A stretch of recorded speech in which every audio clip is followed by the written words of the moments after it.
The first crack in my world wasn't a loud explosion. It was a sound so small I almost missed it. The buzz of my phone lighting up on the coffee table. One message. 10 words that made my chest tighten, as if a fist had clamped down around my heart. Hey man, sorry about the mix-up earlier. Didn't realize she'd already left with you from the office. It was from Andrew, my fiancé's coworker. Left with me? I was sitting alone in our apartment, waiting for her. The room suddenly felt colder. I stared at the words, reread them 3 times, my brain refusing to string them together into something that made sense. She told me she was working late, again. The 3rd time this week. I'd even texted her an hour ago, offering to bring her dinner, but she'd brushed it off with a quick, "Too busy. Don't wait up." Now according to Andrew, she'd already left.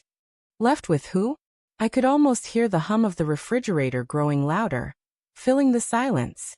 My pulse drummed in my ears. My thoughts raced between anger, denial, and desperate rationalization. Maybe Andrew was confused. Maybe she was running an errand with a female colleague.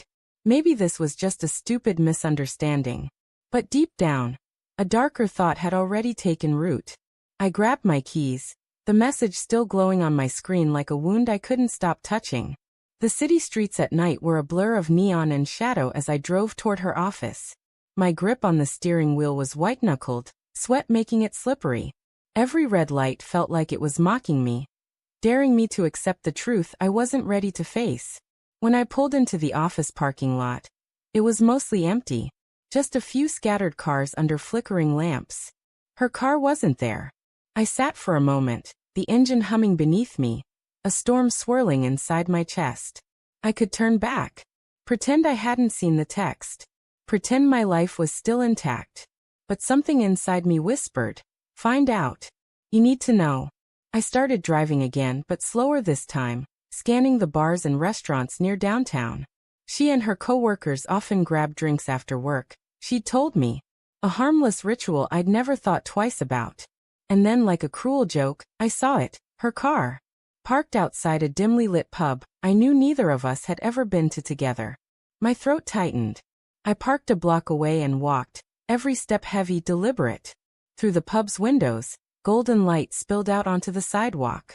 The muffled roar of laughter and clinking glasses bled into the street. My eyes searched inside until they found her. She was sitting in a corner booth, leaning across the table. Smiling. That smile that used to be mine. Only it wasn't me across from her. It was him. Andrew. Her hand brushed his. His fingers didn't pull away. My stomach twisted violently. It wasn't just the act. It was how natural it looked, like they'd done this before. Like it wasn't a mistake, but a habit. I should have stormed in. I should have made a scene.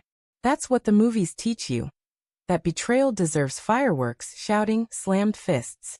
But I couldn't move. I just stood there on the sidewalk, watching the pieces of my life shift into something unrecognizable. Memories flooded me. The way she used to rest her head on my shoulder when we watched movies. How she cried when I proposed, saying she couldn't imagine her life without me. The promises we whispered in the dark when the world felt far away.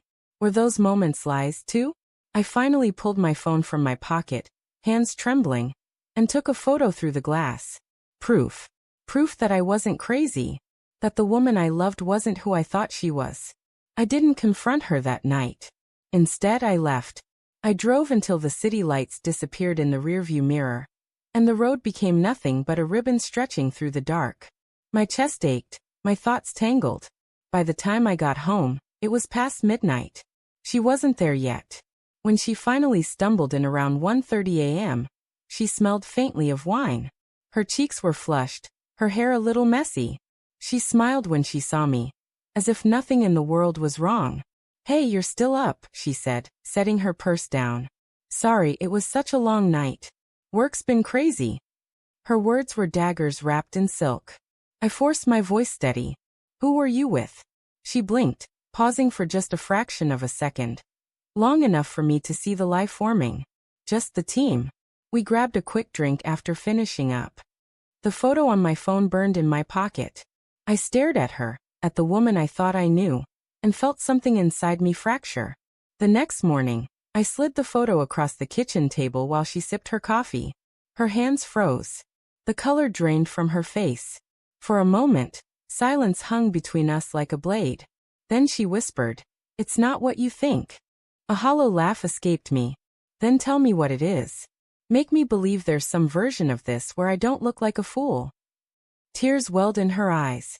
She reached for my hand, but I pulled away. "I didn't mean for it to happen," she said, voice cracking. "It just started. I felt invisible at work, and Andrew noticed me. He listened when I felt like you didn't. I swear it wasn't supposed to go this far." Her words cut deeper than silence. Not because they excused her, but because they revealed the truth. She had chosen him to fill the spaces where I had failed. I wanted to scream, to rage, to hate her. But beneath the anger was something worse, grief. Grief for the love I thought was unshakable. Grief for the future we'd planned, now slipping through my fingers. I didn't answer her right away. I just sat there, staring at the woman across from me, realizing that even if we tried to patch things together, it would never be the same. Trust, once shattered, doesn't return. Finally, I stood. "I loved you enough to believe in forever," I said quietly. "But you chose temporary comfort over the life we were building. I can't be second place in my own story." Her sobs filled the kitchen as I walked out the door, each step heavy, final. That night, I lay awake in my car, parked under a sky scattered with stars. The world felt both endless and unbearably small. Betrayal doesn't announce itself with a bang. Sometimes it arrives in the soft ping of a message, in the flash of a smile meant for someone else, in the silence between two people who once swore they'd never let go. And as I stared into the dark, one truth echoed louder than the pain.